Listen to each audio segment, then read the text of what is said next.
al haber recibido el Evangelio, al haber creído en él y al discipularnos, tenemos una responsabilidad de no solamente oír la palabra el domingo, sino que entre semana todos tenemos la responsabilidad de seguir comiendo en nuestra casa la palabra para edificar sobre el fundamento que está puesto en nuestras vidas, que es Jesucristo. Muy bien, dice el versículo 11, porque nadie puede poner otro fundamento que el que está puesto, el cual es Jesucristo. Y vean ustedes el versículo 12 en adelante. Y si sobre este fundamento alguno edificare, oro, plata, piedras preciosas, madero, heno, hojarasca, la obra de cada uno se hará manifiesta, porque el día la declarará, pues por el fuego será revelada, y la obra de cada uno, otra vez se manifiesta, cada uno de nosotros. Estamos edificando nuestra vida cristiana sobre dos clases de materiales. Las piedras preciosas, el oro, ¿verdad? Son materiales que no son combustibles. Pero la madera, el heno y la hojarasca, tú les prendes fuego y si haces una casa con eso, se consume con el fuego y desaparece. Entonces, nuestras obras que son hechas en la carne son madera, heno y hojarasca. Todo lo que hayamos hecho por conveniencia, por manipulación, por necesidad o por, como dicen, voy a ayunar para que Dios me sane a mi hijo. Espérame tantito. Entonces, ¿qué Dios es un Dios falta de misericordia que está esperando para que, y le digas, mira Señor, tengo 3 días sin comer, ¿ya te puedes compadecer de mí, Señor? ¿Ahora sí me puedes sanar a mi hijo? Dios no es ese Dios, no es el Dios que la Biblia anuncia. El ayuno no es para torcerle la mano a Dios o para forzar a Dios a que encuentre un trabajo, voy a ayunar. Para que sea, mi esposa regrese, voy a ayunar. Ayunamos para poder tener un tiempo a solas con Dios y discernir su voluntad y su dirección. Voy a ayunar para que me dé sabiduría a Dios, cómo tratar conmigo, así sí. Pero nunca ayunen, voy a ayunar para que México sea salvo. Voy a ayunar para que esto se arregle. Oye, Dios no quiere sacrificios. Discúlpame, Dios no quiere ya sacrificios, quiere obediencia. Y nuestra obediencia es la mejor manera en la que Dios contesta nuestras oraciones inmediatamente. Entonces, aquí se nos habla que estamos edificando con diferentes materiales nuestra vida. Versículo 14, si permaneciere la obra de alguno que sobre edificó, recibirá recompensa. O sea, en el tribunal de Cristo, cada uno de nosotros vamos a estar delante de Él. Él va a estar en una tarima como esta. Vamos a ver que la palabra que se tradujo tribunal es la palabra griega bema, con B de burro. Bema, que significa el podium donde los jueces en las olimpiadas griegas les entregaban a los atletas las medallas de oro o las coronas de olivo. Entonces era como un podium donde se formaban todos los atletas que habían sido vencedores. Y ahí en ese podium les entregaban su corona de olivo. Este podium en la Biblia se llama el bema en el griego. Pues va a haber un podium igual, vamos a estar todos formados y cada uno de nosotros, cada uno vamos a ser juzgados individualmente. A cada uno de nosotros Dios va a manifestar lo que hicimos, lo que dejamos de hacer, nuestra fidelidad, nuestra hipocresía, lo que escondimos debajo del colchón, etcétera, etcétera. Ahí será manifestado públicamente en la luz. Y cada quien va a recibir lo que haya hecho o lo que haya guardado para Dios.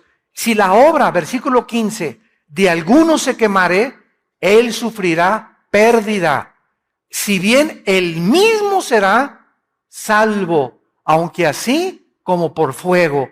¿No sabéis que sois el templo de Dios y que el Espíritu mora en vosotros? Si alguno destruye el templo de Dios, Dios le destruirá a él, porque el templo de Dios, el cual sois vosotros, santo es. Vean ahora 2 de Corintios, capítulo 5. 2 de Corintios, capítulo 5, versículo 10. Vamos a tratar de leer algunos versículos para establecer nuestro fundamento teológico. 2 de Corintios 5:10. porque es necesario que todos nosotros, cuando Pablo dice todos nosotros, ¿de qué está hablando? De los cristianos.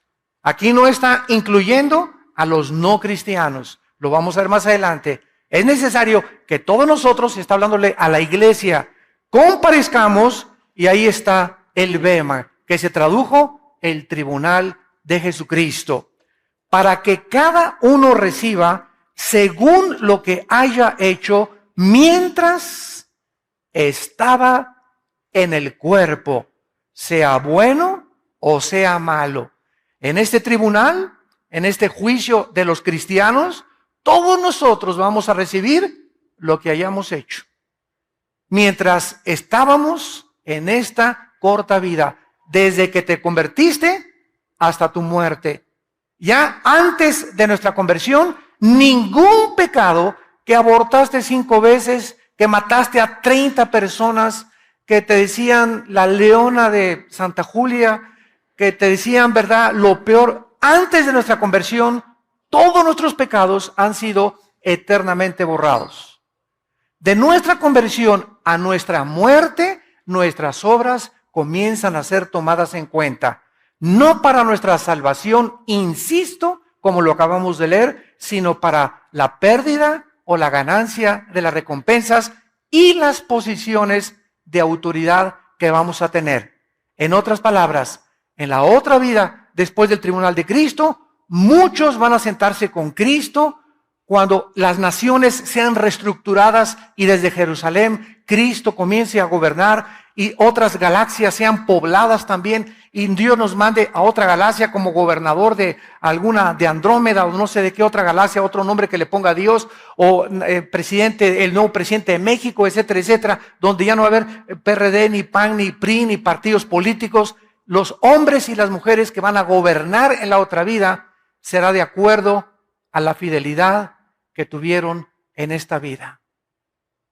Por eso 1 Corintios 15:58 dice el apóstol Pablo: hermanos, no os canséis de hacer el bien, porque a vuestro tiempo segaréis.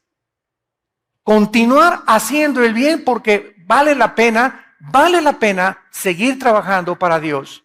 Un vaso de agua que hayamos dado en el nombre de Jesús, a las personas que les hayamos hablado de Cristo, las cosas que hayamos hecho, el amor que le has tenido a tu esposa, a tu esposo, el tiempo que pasaste con tus hijos, la santidad que tú viviste, todo será puesto en una balanza. Por eso tenemos que vivir con temor de Dios, porque estamos de paso por esta vida. El otro día venía yo pensando y me decía a mí mismo, si al nacer pudiéramos tener el entendimiento que se nos dijera cada vez que nace: mira, Pancholín, tienes 50 años de vida. Vas de paso por esta tierra. No amontones riquezas, no vivas para este mundo, vas de paso. Carmelita, vas de paso. Si desde que nacemos tuviéramos la conciencia que vamos de paso, pues no haríamos, ¿verdad?, muchas veces lo que creemos que hacemos. Los jóvenes creen que la vida la tienen para ellos y que pueden tomar drogas y emborracharse y embarazar a la novia, y la novia se deja embarazar y se deja manosear por el novio y se divorcia uno y se va con otra buscando aquí el agua feliz, la otra también se divorcia uno buscando que haga feliz, y todos los seres humanos viven como animales sin saber que está establecido un juicio y que desde el momento que Dios levantó a Cristo entre los muertos, nos garantiza que nosotros vamos a volver a vivir y vamos a ser juzgados en un día que se llama el día de Cristo o el tribunal de Cristo. A pesar de todo esto, existe mucha confusión acerca de quiénes serán los participantes de este juicio. ¿Cuándo se va a llevar el juicio o el tribunal? El propósito y las consecuencias. ¿Qué pasará con esos cristianos que murieron en pecado, por ejemplo? ¿Qué pasará con aquellos que dicen en la primera carta de Juan que cuando vengan a Cristo se van a alejar de Cristo avergonzados? ¿Qué acaso estas personas van a perder su salvación? ¿Qué significa perder recompensas? ¿Qué recompensas vamos a recibir y qué es lo que vamos a perder? Todo esto lo vamos a cubrir en esta serie preciosa. Muy bien, en este tribunal no habrá, vuelvo a insistir, ninguna condenación ni castigo judicial para los pecados de los cristianos confesados o no confesados. Juan 5:24. De cierto les digo, que cualquiera que oye mi palabra no vendrá a juicio. ¿A cuál juicio se refiere? Al juicio final del gran trono blanco, Apocalipsis 20, del 11 al 15. Este es otro juicio de los incrédulos. Vamos a mencionar también ese juicio.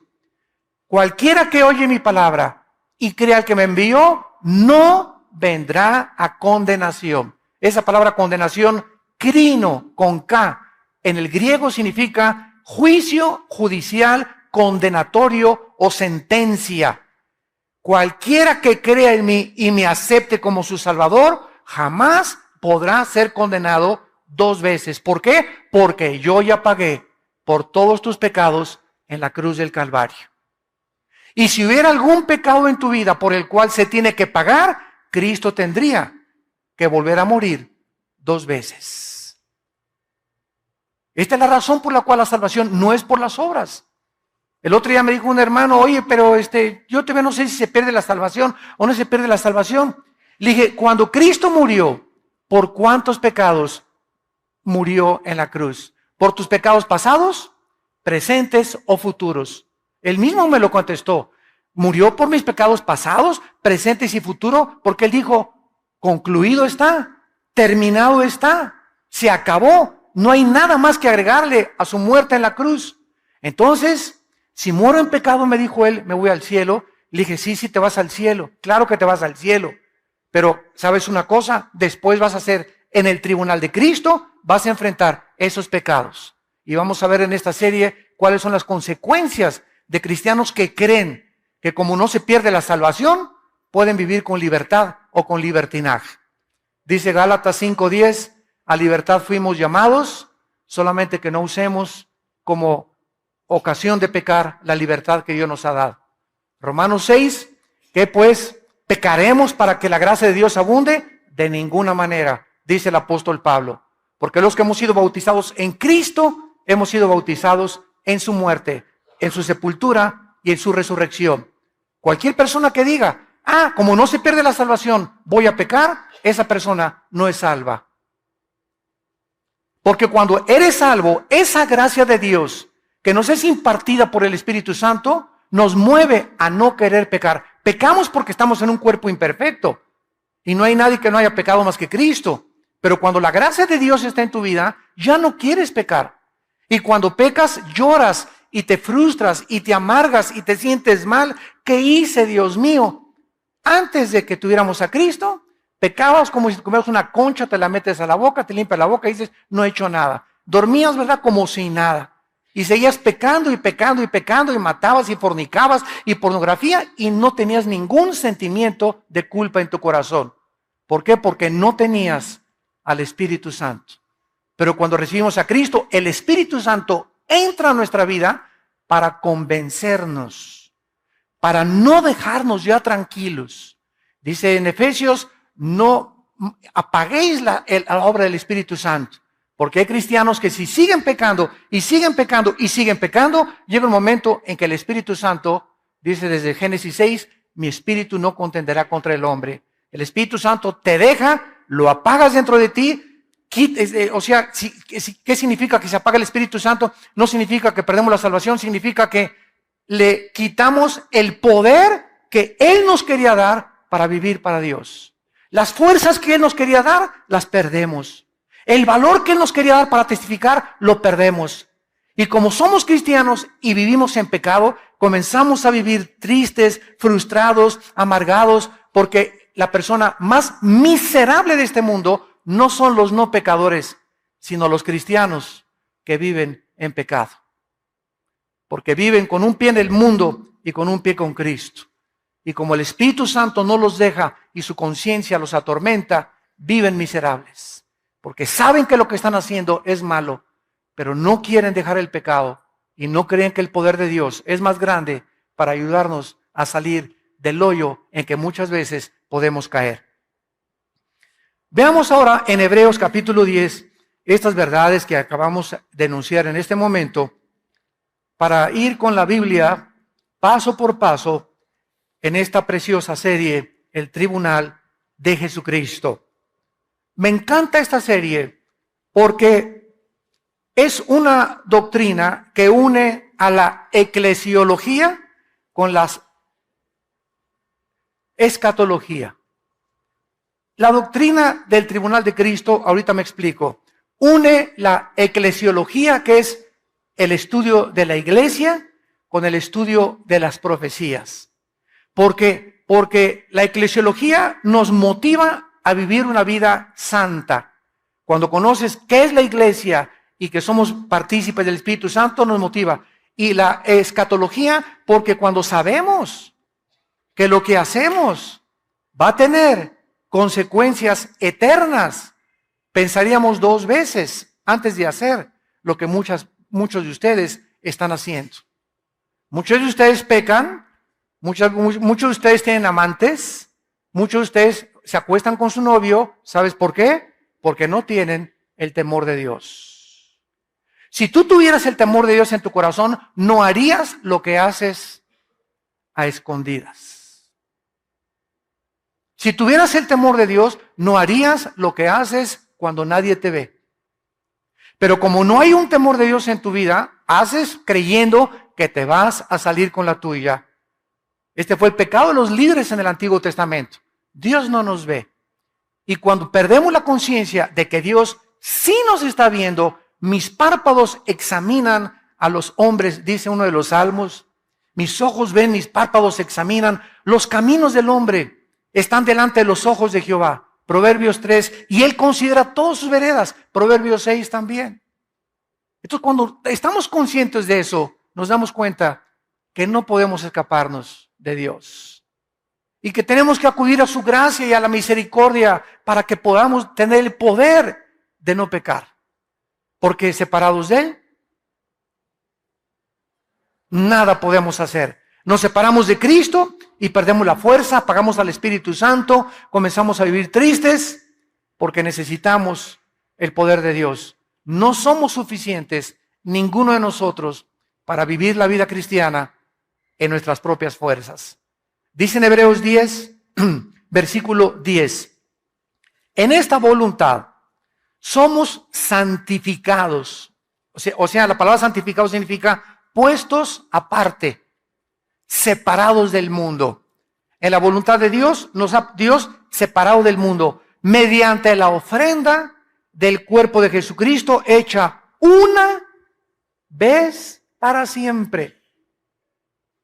Hecha una vez para siempre. Estos versículos me encanta enseñárselos y lo digo con mucho respeto a los curas católicos. O cuando tengo debates en la televisión con obispos o con personas de otra religión, ¿verdad? Porque siempre les pregunto, ¿qué es la misa? El 99% de las personas a las que tú les preguntes qué es la misa, no saben contestarte. O si te contestan, te van a decir, ¿es la Eucaristía? ¿O es ir allá y persinarse? Pero no saben que la misa, de acuerdo al Concilio de Trento, apúntalo, el Concilio de Trento es el sacrificio de Jesucristo por los vivos y por los muertos. ¿Qué es la misa? Es un sacrificio. Cuando el cura entra al altar, dice, introibo al altare Dei, en latín. Me introduzco al altar de Dios. Le introibo al altare Dei, letiu quetificatet juventutem meam, dice en latín. Me introduzco al altar de Dios a ofrecer sacrificio por los vivos y los muertos. De ahí las misas, las has oído, gregorianas. ¿Han oído ustedes de las misas gregorianas? ¿Qué son las misas gregorianas? Se murió don Pancho. Ya que se muere, vamos a pagar a la iglesia para que le dé una misa gregoriana, o sea, para que lo ayude a salir del purgatorio. Otra vez, vuelven a sacrificar a Cristo y con ese sacrificio, don Pancho ni nos oye. Pero estamos haciendo otro sacrificio, Dios, para que tengas misericordia. Y don Pancho, si tenía 15,000 años en el purgatorio, que sean 10,000. Y si tienes dinero, le das 10 misas gregorianas y lo sacas en un mes a tu pariente. Cuando nosotros, amados santos, seguimos esta línea de lógica elemental, nos damos cuenta que perdida está la gente en la ignorancia. ¿Por qué lo hacen? Lo hacíamos nosotros porque no conocíamos las sagradas escrituras. En el Antiguo Testamento, los sacerdotes levíticos tenían la consigna, ellos sí, de ofrecer los sacrificios por el pueblo. Viene Cristo y se acaba el sacerdocio levítico. Y la iglesia romana se brincó la cruz y continuaron y han perpetuado el sacerdocio levítico, que ya no existe. Han hecho a un lado la cruz de Cristo. Y siguen ellos tratando de ser intercesores por nosotros. Y ya no hay, y dice en la Biblia católica y en cualquier Biblia, 1 Timoteo capítulo 2, no hay más que un intercesor entre Dios y los hombres, un mediador, Jesucristo hombre. Y lo dice Hebreos, el sacrificio de Cristo fue hecho una vez. Ellos, en cada realización de la misa, siguen matando a Cristo. Lo siguen ofreciendo. Esto es cuando levantan la Eucaristía y comienzan a hacer todo. Entonces se acerca la gente y les dan la hostia, que se llama la doctrina de la transubstanciación, donde bajo la bendición del sacerdote católico convierte eso en la sangre y en el cuerpo de Jesucristo. Y cuando la persona la toma, está recibiendo a Cristo. De lunes a viernes se le sale y lo vuelve a tomar el domingo. ¿Y qué dice la Biblia, verdad? Juan 1:12, a los que le recibieron, nos dio la potestad de ser hechos hijos de Dios. Lo recibimos una sola vez. Pero ellos, ¿cómo creen que se sale? Hay que volver a invitarlo y volver a sacrificarlo y volver a sacrificarlo y volver a sacrificarlo y volverte a dar a Cristo y volver a sacrificarlo y ven para acá para que vuelvas a recibir a Cristo, porque no saben que Él vive eternamente en nosotros.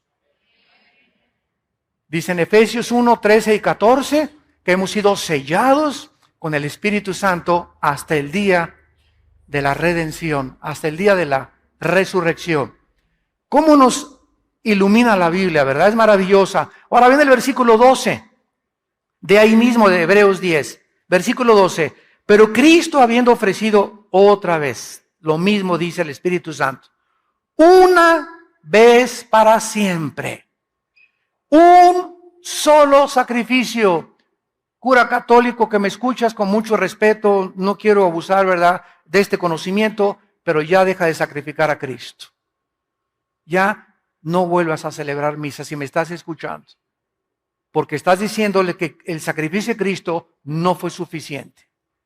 Hecho una vez para siempre, un solo sacrificio por los pecados, se ha sentado a la diestra de Dios. Versículo 13, de ahí en adelante, esperando hasta que sus enemigos sean puestos por estrado de sus pies, porque con una sola ofrenda, otra vez, una vez para siempre, una vez para siempre, una sola ofrenda, con una sola ofrenda, con el sacrificio de Cristo, bastó para hacernos. ¡Qué tremenda revelación! Perfectos. La muerte de Cristo nos ha hecho perfectos para mientras estamos aquí en la vida. ¿Dice eso? Temporalmente. ¿Dice eso? A lo mejor tú traes la Biblia del Mormón. Nos hizo perfectos para siempre. La pregunta es, ¿somos perfectos? No.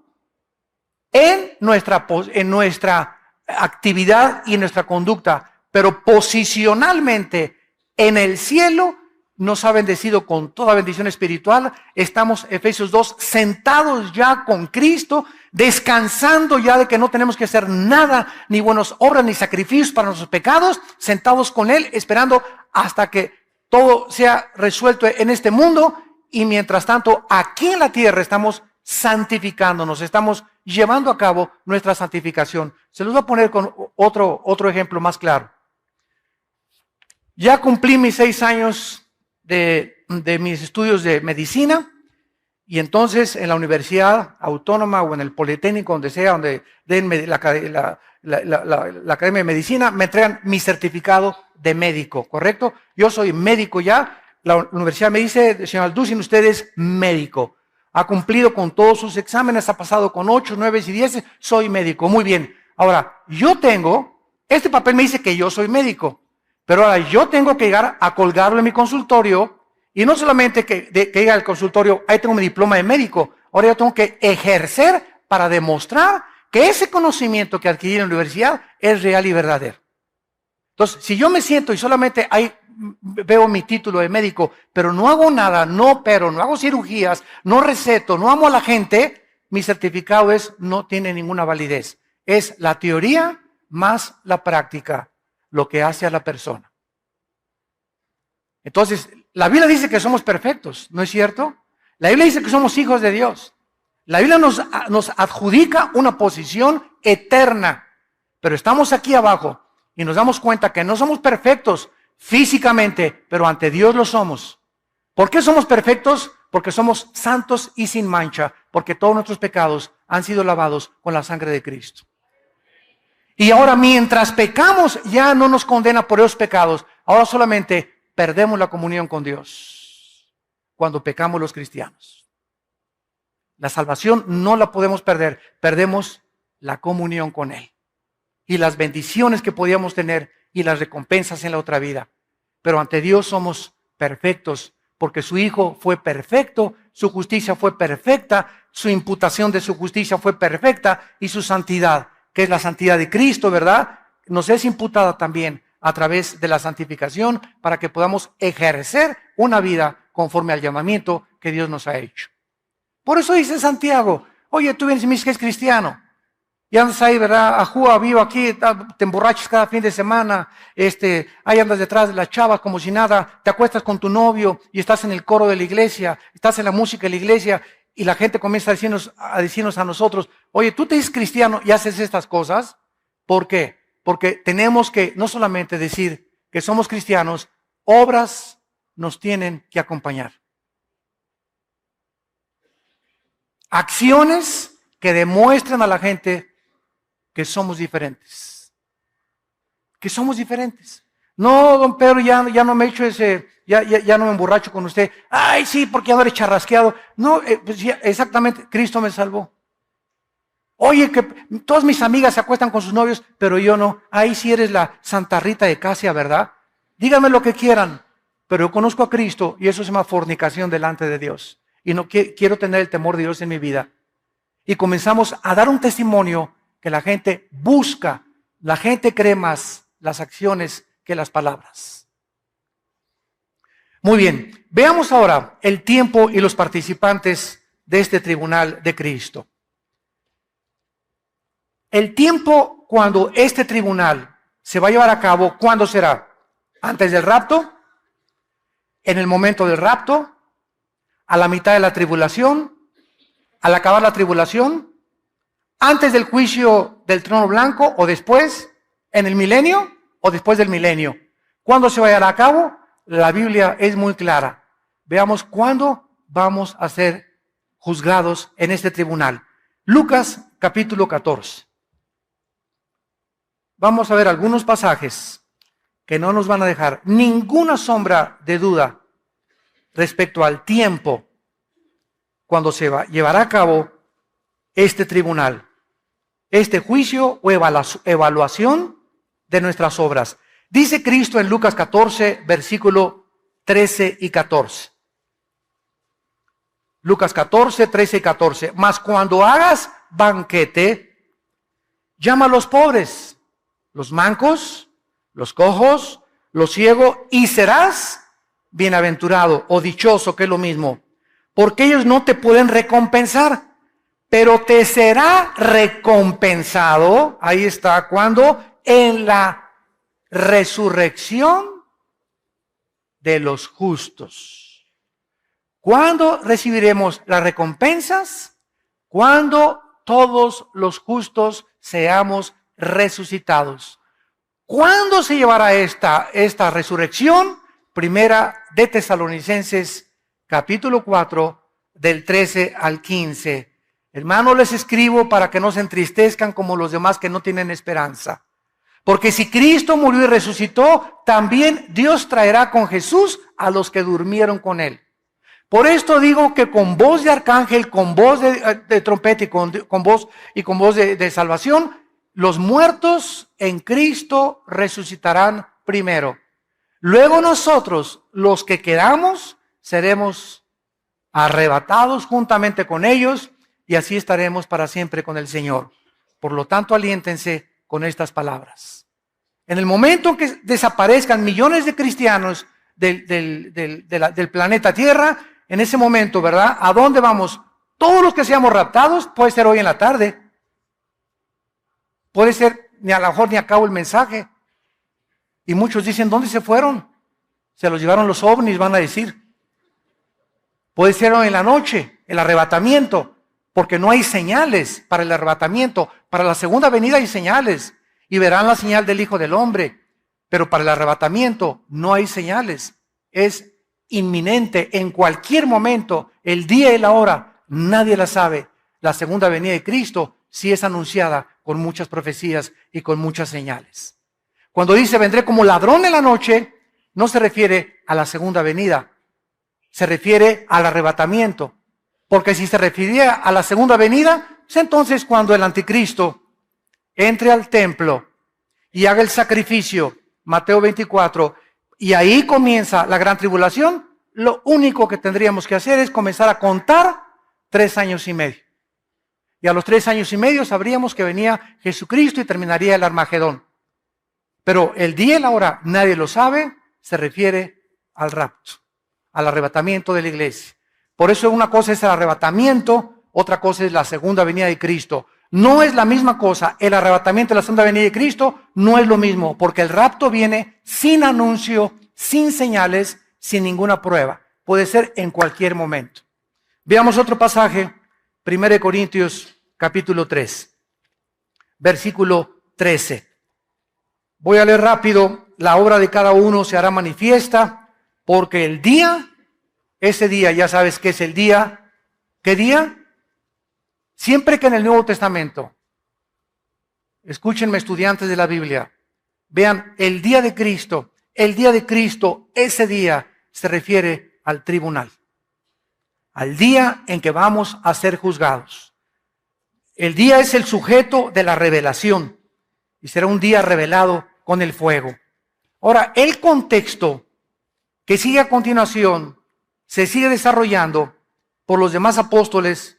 Por ejemplo, en 1 de Pedro 5, versículo 4.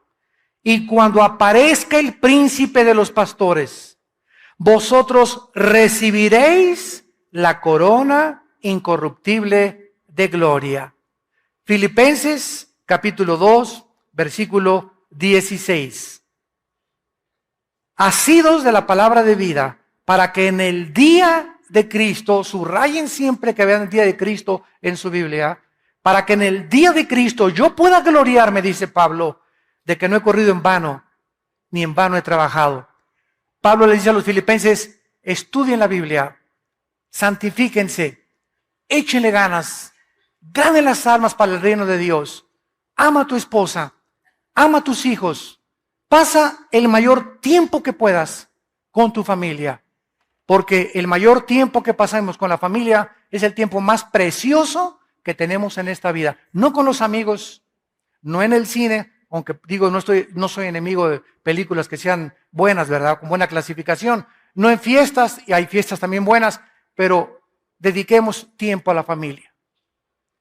Yo ahora mis viajes a Colombia, Honduras, Estados Unidos, etcétera, etcétera, me encuentro con que muchos pastores llegan sus esposas, hermano, Alducin, dígale a mi esposo que me saque por lo menos una vez al año de vacaciones. ¿Cómo, hermana? ¿Que ustedes no tienen vacaciones? Pues es que mi esposo dice que tiene que ganar muchas almas para Cristo. Y está muy ocupado en la obra de Dios. Y le dije, ¿sabe una cosa? Su esposo ya se fue al extremo. Porque usted es la principal obra de Dios en su esposo. porque nuestra esposa es nuestra principal oveja. Entonces podemos ganar el mundo y ser obscuridad de nuestra casa. Candil de la calle, oscuridad de la casa. Y así hay muchos muchachos también.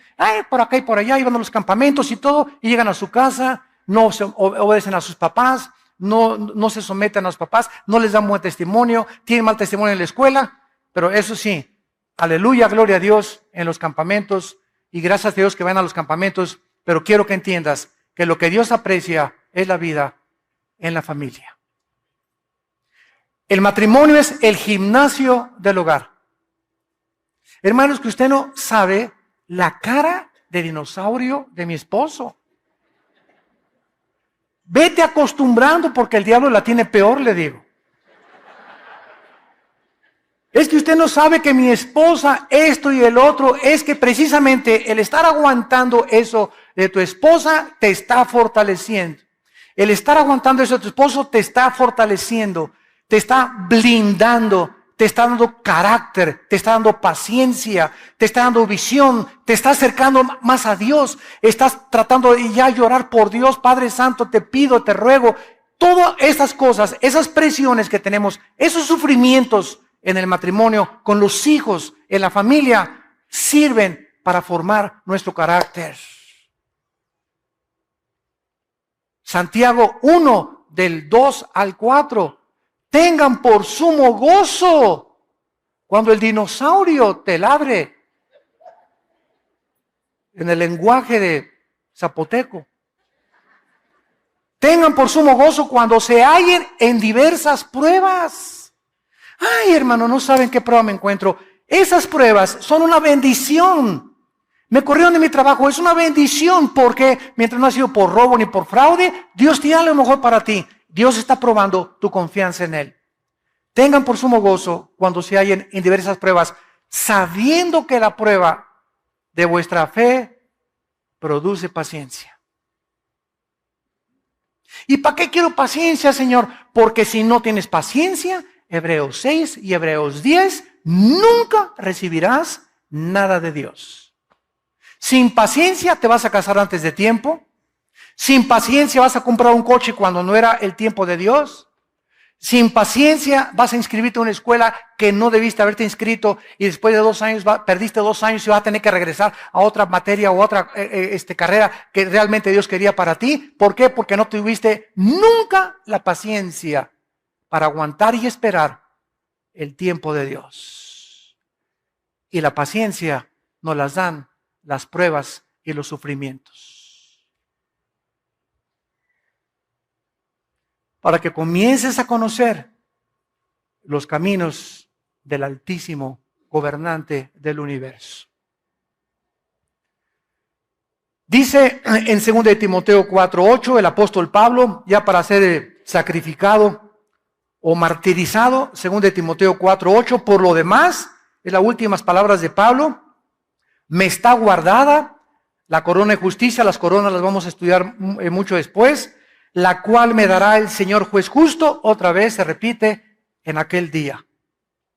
Pablo estaba seguro que al morir él no iba a ser recompensado. Ahorita hay miles de cristianos en el cielo, desde Pentecostés hasta nuestros días.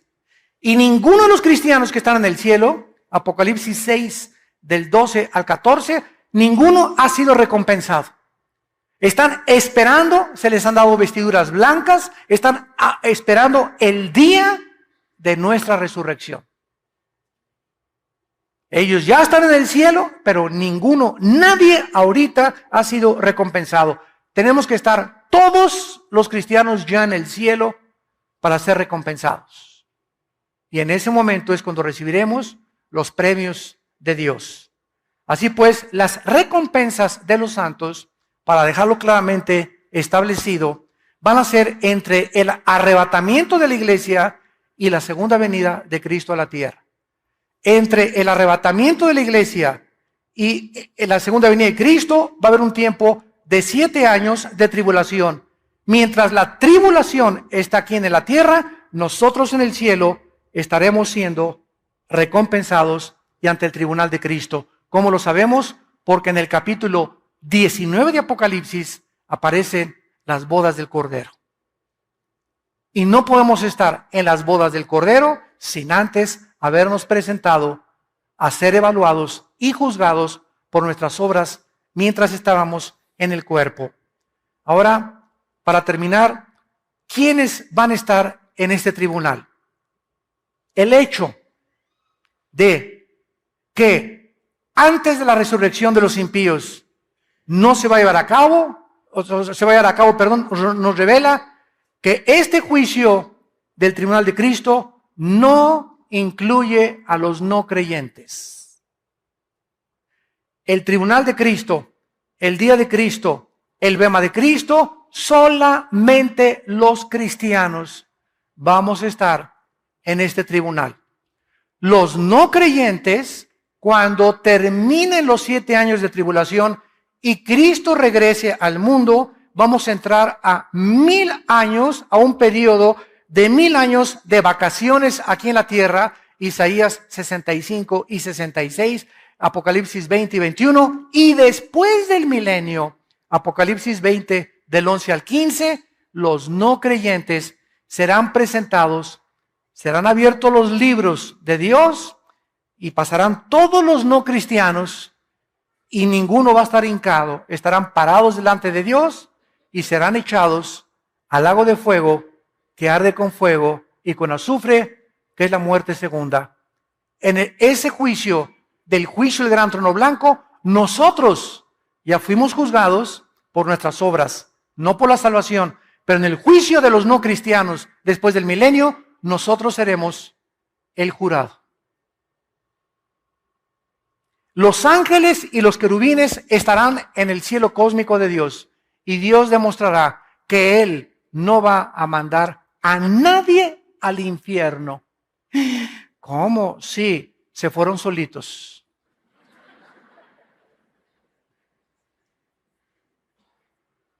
Una señora me dijo hace mucho tiempo, es que, oiga hermano, yo estoy seguro, Dios es bueno, Él no puede mandar, Él es amor, Él no manda a nadie al infierno. Le dije, amén, amén, amén, yo estoy de acuerdo con usted, hermana. Entonces el infierno no existe. Le dije, claro que sí existe. Dios no va a mandar a nadie y por eso mandó a su Hijo a morir en una cruz.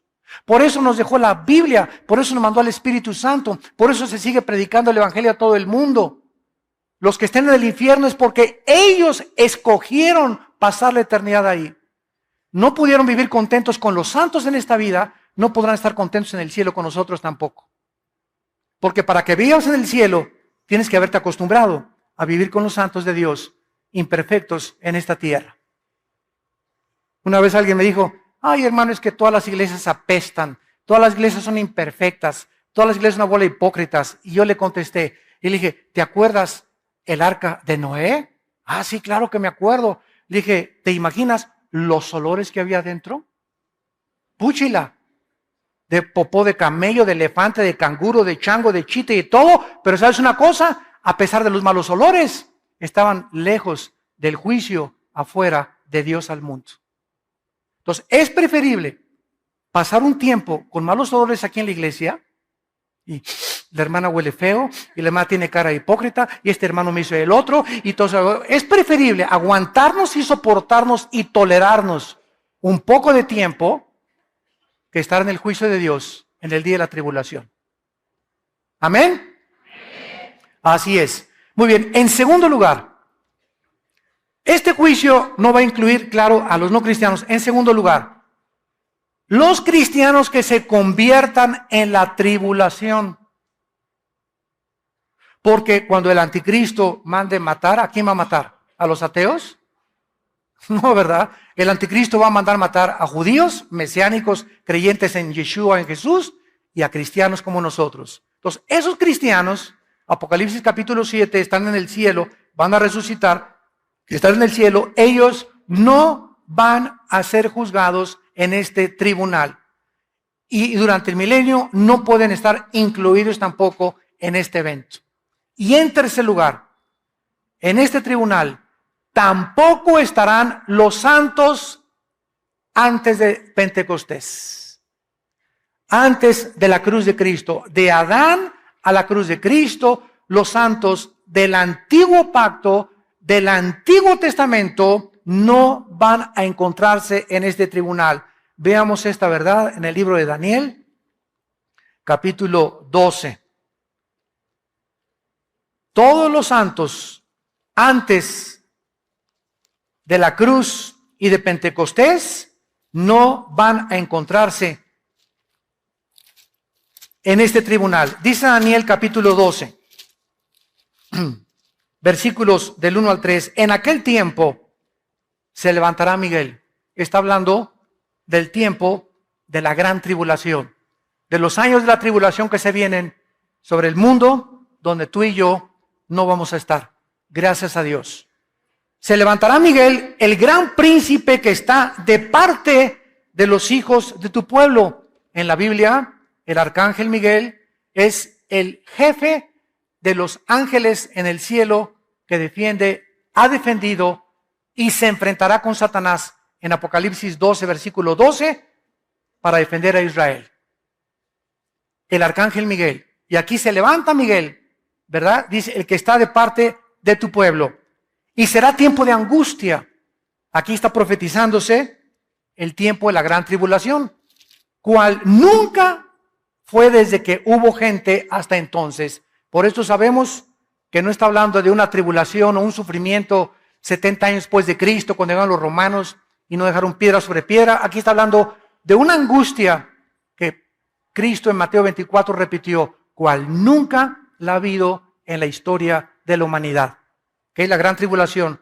En aquel tiempo será libertado tu pueblo, los que se hallen escritos en el libro, y muchos, no dice todos, aquí hay una resurrección parcial. Muchos de los que duermen en el polvo de la tierra serán despertados, unos para vida eterna y otros para vergüenza y confusión eterna. Aquí está situando la resurrección de los santos del Antiguo Testamento después de la gran tribulación. Después de la gran tribulación. Entonces, todos estos santos antes del Antiguo Testamento no vivieron bajo el pacto de sangre que tú y yo hemos vivido. Los santos en el Antiguo Testamento no pueden ser recompensados iguales a nosotros. Nosotros hemos recibido mucho más que ellos. Cristo le dijo a 2 ciudades, Corazín y Betsaida, si en Sodoma y Gomorra hubieran oído lo que ustedes han oído, en verdad les digo que en el día del juicio, y Cristo está hablando del trono blanco, no del tribunal de Cristo, el juicio de los malos, en el día del juicio el castigo será menos severo contra los sodomitas que contra ustedes, porque al que mucho se le da, mucho se le pide.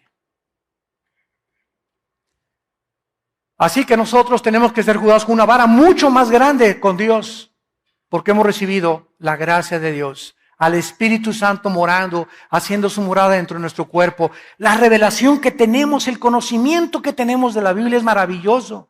El otro día vi que un predicador dijo, es que no es necesario meterse que si los ángeles se metieron con las mujeres, que si esto y el otro, que si la salvación se pierde, hay que ganar las almas para Cristo. Espérame tantito, compañero, en las tribulaciones y el misterio de Cristo. Tenemos que estudiar toda la Biblia. Tenemos que enseñar toda la Biblia. No podemos concentrarnos solamente en algo. Qué lindo se oye. ¿Vamos a ganar las almas? Pues claro que las ganamos. Pero Pablo dijo, no he rehuido enseñarles todo el consejo de Dios. Tenemos que conocer el antiguo pacto, la gracia, el pacto de sangre, la tribulación, Ezequiel, Daniel. ¿Por qué hace esto Dios? ¿Por qué permitió las guerras? ¿Por qué David esto? ¿Por qué Salomón aquello? Tenemos que conocer todo para tener un espectro amplísimo de la mente de Dios. Y todavía al morir no nos bastará seguir estudiando el corazón de Dios. Así pues, no estarán ni los no creyentes, ni tampoco estarán los que se conviertan durante la tribulación, ni tampoco estarán los que vivieron antes de Cristo. En Romanos 14, versículo 10, dice el apóstol Pablo, ¿y tú por qué juzgas a tu hermano? ¿O tú también por qué menosprecias a tu hermano? Porque todos, y está hablando de los cristianos, compareceremos ante el tribunal de Jesucristo. Y vamos nosotros, escrito está, que toda rodilla se doblará y toda lengua confesará a Dios, de manera que cada uno de nosotros, versículo 12, cada uno dará a Dios cuenta de sí. Santo, santos de Dios, si hoy en media hora, hoy en la tarde, viniera Jesús por nosotros, ¿no te lamentarías y dirías, ¿cómo? Es que yo creí que todavía tenía 2 años. Creí que me quedaban todavía 10 años de vida. Creí que me quedaban 5 meses más. Y así la muerte viene por nosotros en cualquier minuto, en cualquier segundo. Si estás tú consciente y crees realmente que Jesús resucitó y murió en nuestro lugar en la cruz, tu vida tiene que cambiar. Tu vida tiene que ser transformada por su poder. Tienes que vivir para Cristo y darle valor a las cosas que Dios les da valor. Tienes que desechar a las cosas que Dios les llama pecado. Tienes que enfrentar el mundo con una nueva perspectiva, con una nueva visión de qué es lo más importante. Es importante tu carrera, es importante lo que tú buscas, es importante que seas deportista. Todo es importante en la vida porque nos sirve en la vida. Pero pon en primer lugar a Dios en tu corazón. Pon en primer lugar a Dios en tu vida. Busca en el reino y su justicia y todas las demás cosas Dios te las dará por añadidura. No pongas a tu novia en primer lugar, ni a tu esposa en primer lugar, ni siquiera a la esposa o a tu esposo, ni a tus hijos. Pon a Dios en primer lugar. ¿Por qué? Porque tu novia o tu novio, tu esposo o nuestros hijos no son para siempre. Algún día se va a morir tu mamá, tu esposo, tu esposa, tu hijo, tu perro, tu gato, tu loro, tu cotorro. Todo es temporal, pero cuando perdemos todo y tenemos a Dios, Él nos dará la fuerza para seguir viviendo. Porque hemos amado a Él antes que a cualquier cosa. Y quiero decirles algo, Dios va a probar nuestra fidelidad y nuestro amor a Él. Va a llegar el momento en que vas a tener que escoger entre tu esposa o Él, entre tu esposo o Dios, entre tus hijos o Dios, entre tu novio o Dios, entre tu novio o Dios, entre tu trabajo o Dios. Y es el momento más importante de la decisión donde tu corazón se manifestará y darás cuenta a Dios si realmente le amas con todas tus fuerzas, con toda tu mente y con toda tu voluntad.